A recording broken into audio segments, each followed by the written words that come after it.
CBS News political director Steve Chaggaris joins us now from our Washington bureau. Steve, your takeaways from what we just heard? Well, let's start with the Comey stuff. We're all waiting to see what Comey says. I think the president included on that. We're waiting to hear what he has to say about the memo that was reported where he suggested that the president tried to wave him off of the Russia investigation. What is the story behind that? What is former FBI Director Comey going to say about that? So that's the first reaction I have. The second is really bringing all these Republican leaders to the White House to talk to them about how to move forward in terms of legislation.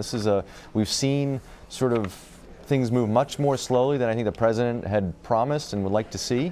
We've seen them basically do one big thing on his list, which is the House passing repeal and replace of Obamacare, not even through the Senate yet. Keep in mind, there's not a lot of time left for the House and Senate before their summer break. They've got about 17 more days just this month before they get to the 4th of July, and then they take a break, and then they come back, and they've got another 13 days before they take the whole month of August off. So to try to get some of these things done, whether it's health care through the Senate, whether it's tax reform, whether it's infrastructure, whatever it is that he listed during all this, there's not a lot of time to get it done. And so you got to wonder what the conversation behind closed doors is with these Republican leaders about the speed that which these are the slow speed at which this legislation is moving throughout the House and Senate. And because of that time crunch, Steve, what do you think they're going to have to do? Just kind of pick one of these issues here, and which one do you think that would be to try to actually have success and progress? Well, so it sounds like that the Senate is going to work on health care before the end of the summer, but they have to pass a bill, and whatever they pass is likely going to be different than what the House has passed, and so that's not the end of the story there.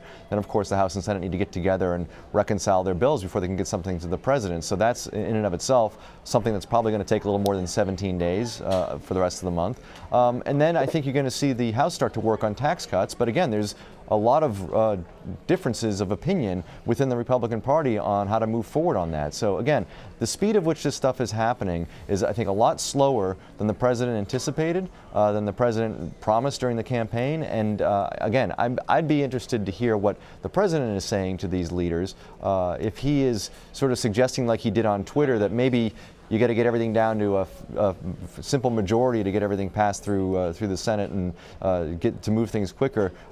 He doesn't seem to have a pretty clear understanding of how things seem to work on Capitol Hill, and you got to wonder how much is going back and forth between those Republican leaders and the president about, again, the slow speed of legislation on the Hill. The president touted new numbers on what he referred to as the disaster known as Obamacare, premium increases in the triple digits, insurers pulling out of the state of Ohio. We haven't fact-checked those latest remarks, but in terms of the politics of it, is Obamacare as unpopular as the president seems to think it is, or is he overplaying that hand? Well, I think it was at one point. It was sort of, Americans were sort of split on it. But then, as the president came into office and started talking about repeal and replace, it seemed that Americans started to support Obamacare a little bit more. And so, obviously, this is an effort on the president's part to say, look, this isn't working. I understand that Americans seem to like this more in recent months, but it's not working, and here are the examples of it. What he's also doing in this is you hear him really sort of putting the Democrats up as the boogeyman on this issue and saying, look, this is all the Democrats' fault, and they're going to continue to try to defend this flawed bill, this flawed program, and go after your Democrats, not us, for trying to do the right thing. That's at least what he's trying to argue. You know, he also talked about MS-13 being taken care of at a rapid clip, as he said.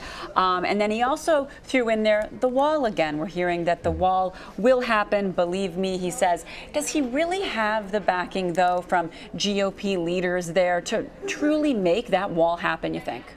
I would say no, not right now.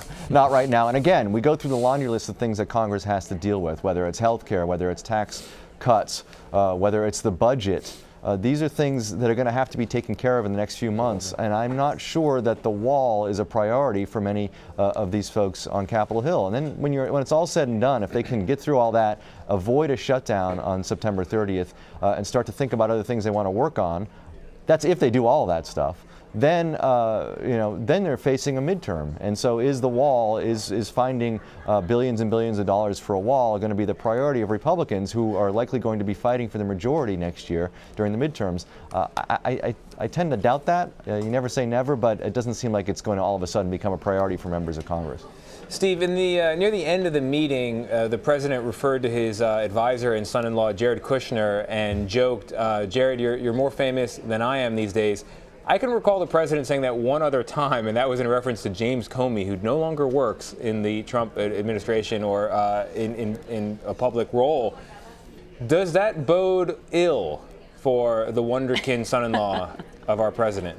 Oh, Tony, you can't read too much on all this stuff. How can you? No one can read the president's mind. We've known that throughout his campaign. I just think it's an interesting moment. Maybe he feels this is Jared needs a little bucking up in public. I mean, remember during the campaign at one point when Corey Lewandowski, his campaign manager at the time, was under a lot of heat for